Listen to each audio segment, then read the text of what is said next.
Notification में साफ mention है कि STET 2019 has not been a qualify exam, rather it is in the nature of competitive exam to select the best teacher. जब ये चीज़ किया गया है तो आप नोटिफिकेशन के अगेंस्ट कैसे जा सकते हो? आप खुद सोचो ना, आप एक ब्यूरोक्रेट हो, IAS हो, आप यहाँ के शिक्षा विभाग के मंत्री हो, एजुकेशन डिपार्टमेंट हो। आप अगर कोई भी सवाल, अगर मान लीजिए कि अगर 10वें क्लास के अगर GK में अगर ये सवाल आता है कि यहाँ का शिक्षा मंत्री कौन है, तो विजय कुमार चौधरी। आप एक इतने बड़े बोल्ड लेटर में आ रहे हो और आपके बात की कोई वैल्यू नहीं है।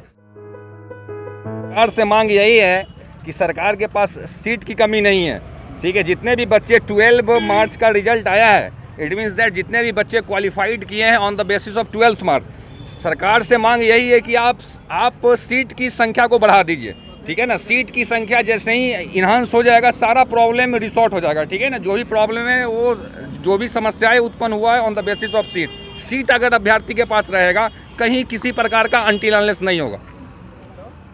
क्या बता रहे थे सर आप?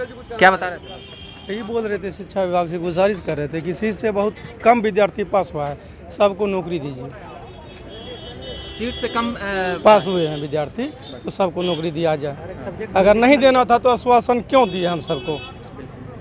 यही हमारा गुजारिश। ये वो अभ्यर्थी हैं जो शॉर्टकट में बता रहे थे। क्या बता रहे थे सर आप? 30,000 सीट था, 24,500 37,000 सॉरी 37,000 सीट है और 24,599 में ही क्वालिफाई कर पाए हैं। चूँकि हम लोग का ऑनलाइन एग्जाम हुआ था कोरोना काल में, और हम लोग का और जो एग्जाम हुआ था STET 2019 नियुक्ति का एग्जाम था, नॉट नियोजन, नियुक्ति के लिए था एग्जाम।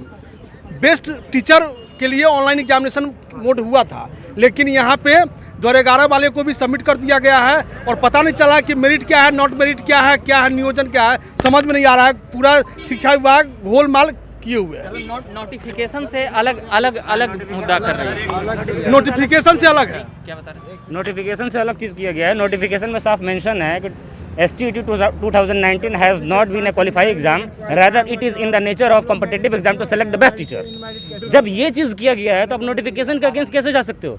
आप खुद सोचो ना, आप एक ब्यूरोक्रेट हो, IAS हो, आप यहाँ के शिक्षा विभाग के मंत्री हो, एजुकेशन डिपार्टमेंट हो। आप अगर कोई भी सवाल, अगर मान लीजिए कि अगर 10वें क्लास के अगर GK में अगर ये सवाल आता है कि यहाँ का शिक्षा मंत्री कौन है, तो विजय कुमार चौधरी। आप एक इतने बड़े बोल्ड लेटर में आ रहे हो और आपके बात की कोई वैल्यू नहीं है। आप 3 महीना तक पेपर के माध्यम से, ट्विटर के माध्यम से और ऑनलाइन आकर ये चीज़ बोल रहे हो कि 24,599 स्टूडेंट्स क्वालिफाई हुए हैं, तो आप दूसरे स्टूडेंट को कैसे इसमें डाल सकते हो? ये तो सोचने वाली बात है ना। आपकी कोई बात की वैल्यू नहीं है। संजय सर बोलते हैं, Sanjay sir, dear respected Sanjay sir बोलते हैं कि आप ये बताइए कि ये जो STET है वो एक एलिजिबिलिटी टेस्ट है। हम मानते हैं कि ये एक एलिजिबिलिटी टेस्ट है, बट क्या आप इसके बाद कोई एग्जाम कंडक्ट कराते हैं? आप इसी के बेसिस पर लेते हैं ना। तो आपने नोटिफिकेशन में जो चीज़ लिख दिया है कि ये क्वालिफाइंग नेचर का एग्जाम नहीं है, ये एक नेचर ऑफ कॉम्पिटिटिव एग्जाम है और इसमें मेरिट लिस्ट बनेगी, ऊपर से नीचे तक मेरिट लिस्ट बनेगी। तो जब स्टूडेंट ही कम क्वालिफाई हुए हैं, तो आप ये बताइए कि स्टूडेंट कम क्वालिफाई हुए हैं, सीट आपकी ज़्यादा है, तो इसमें मेरिट लिस्ट तो ऑलरेडी सॉर्टेड है ना।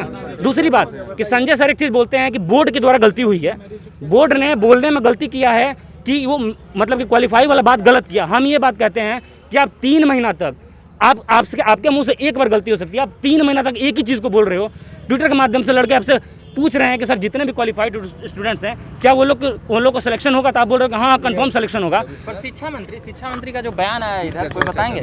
शिक्षा मंत्री का जो बयान आया है कि सभी लोगों को बहाली की प्रक्रियाओं में लाया जाएगा, इसको मतलब वो बार जो बयान बदल रहे हैं, तो अभ्यर्थी भी कंफ्यूजन में जा रहे हैं। अभ्यर्थी कंफ्यूजन में जा नहीं रहे हैं सर, अभ्यर्थी को जिनको लाया जा रहा है। हमको ये बताइए कि ये एक फ्रेश वैकेंसी है, ये वैकेंसी एक फ्रेश है। देखिए, नियोजन और नियुक्ति दोनों अलग चीज़ होती है।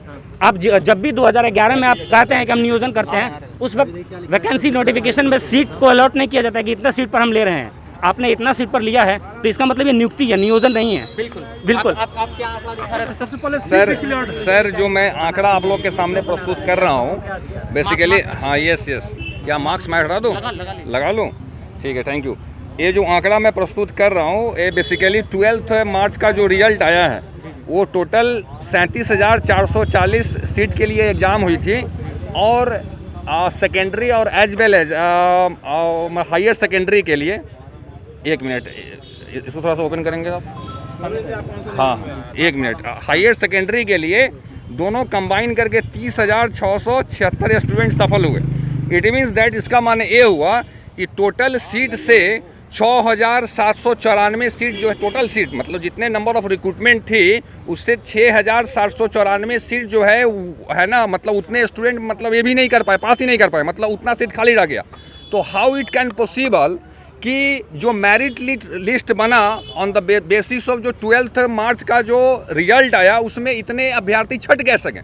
ये तो सबसे बड़ा क्वेश्चन राइज यहाँ हो रहा है, नंबर 1। नंबर 2 कि जब सीट टोटल जब 24,000 समथिंग बच्चा ही जब पास किया तो बच्चे का छटने का तो किसी प्रकार का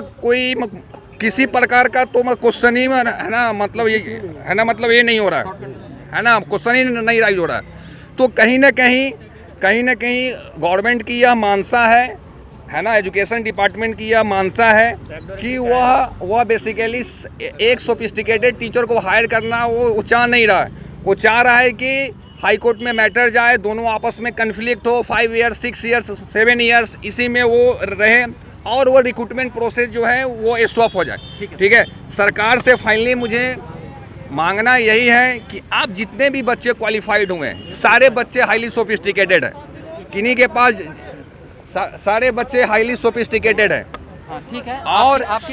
और सीट की संख्या को बढ़ा दिया जाए, सारा मैटर रिसॉर्ट हो जाएगा। Thank you. ठीक है, अब आप लोग कहाँ जाने वाले हैं अभी? गर्दनी बाग। चलिए, अभी के लिए इतना ही कहेंगे। हम तमाम मुद्दे और अभ्यर्थियों के मुद्दे के साथ आते रहेंगे। अभी के लिए कहेंगे प्रवेश जी कैमरा के पीछे हैं, उनको धन्यवाद कहेंगे और स्टेट के अभ्यर्थियों के मुद्दों को लेकर हम लगातार कवरेज करते रहेंगे और बताते रहेंगे कि किस प्रकार से शिक्षा मंत्री और आयोग के अधिकारी और पदाधिकारी अपने बयान जो बदल रहे हैं उसमें न केवल अभ्यर्थियों को कन्फ्यूजन हो रहा है बल्कि बहाली में भी देरी हो रही है। धन्यवाद।